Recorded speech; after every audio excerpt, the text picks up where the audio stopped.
então, houve uma contorção e perdeu-se o fenômeno, o que realmente aconteceu, né?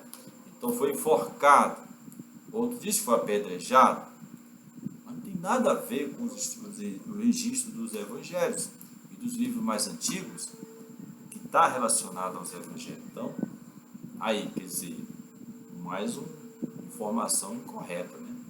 Então, o que acontece? Eu creio que, baseado nessa explicação aqui, que há um mal entendido, né? Houve assim um propósito dentro do judaísmo de alguém maliciosamente introduzir essa informação negativa de Jesus mentirosa, né? Mentirosa, não tem base, e violando um dos mandamentos do Eterno sobre a falsa testemunha, né?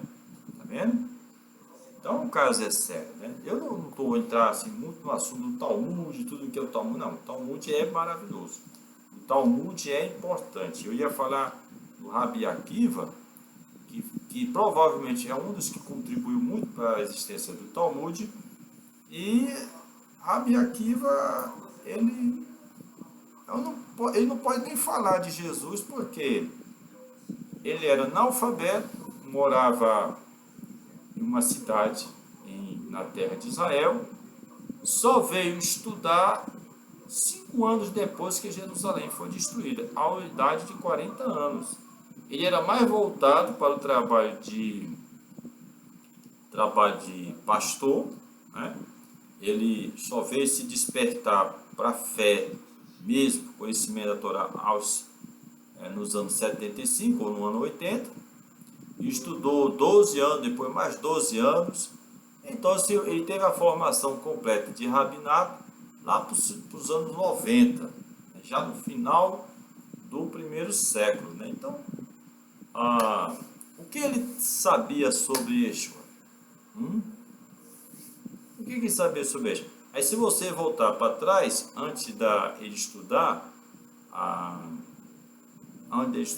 os documentos lá da Torá, de aprender a ler e escrever, conta a história que Rabi Akiva, ele tinha uma raiva de rabinos. A história dele diz que ele tinha raiva de rabino.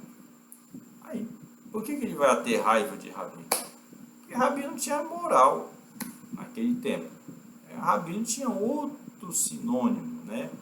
Desagradável para o coração de Rabi Akiva. Por isso que ele repulsou, ele rodeava mesmo. Ele não tinha interesse. Mudou a cabeça dele quando ele foi ver que os rabinos são portadores de informações importantes. Mas o conceito dos rabinos serem corruptos era real e evidente antes dele estudar, né? Antes de estudar. E isso coincide com os relatos dos evangelhos e com o relato de Flávio José da corrupção que corria solto no período pré-destruição do templo, né? Tá entendendo? Então, o Rabi Akiva, ele tinha um conceito desagradável dos rabinos, tá bem? Mas então, resumindo aqui, o que ele sabia sobre Yeshua? Aí entra outro detalhe. Como a seita dos nazireus já não estava mais em Jerusalém, e eles eram um dos que questionavam o julgamento, e sabe como é, a família não ficou satisfeita com a morte do filho, né, do rapaz de Yeshua, e acha que os sacerdotes no Sinédrio erraram, não pode questionar, não estão de acordo, já está morto mesmo, né? Se Deus fez errado lá, vão pagar com o Hashem. E pagaram com o Hashem. Pagaram pesado, viu? Mas fica difícil ele querer falar mal do Sinédrio, porque o Sinedrim é uma corporação sagrada, né? E embora os membros podem ser corruptos, mas o sistema do Sinedrim é uma coisa sagrada, né? Então ele não poderia falar mal do Sinedrim, tinha que falar mal da vítima que foi Jesus e Yeshua, né? A acusação de feitiçaria, o Talmud fala lá que Yeshua era feiticeiro. Olha só a maldade, rapaz. Olha só a maldade.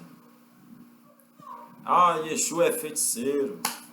porque realizou milagres, ressuscitou mortos, aleijados, curou aleijados, cegos, surdos, mudos, expulsou demônio, era feiticeiro. Meu Deus do céu. Isso é absurdo, né? É absurdo, né? Olha, se bem que Moisés era tido como feiticeiro também, viu? Os outros povos da terra consideravam Moisés um grande feiticeiro, o maior feiticeiro da terra. Moisés era um homem.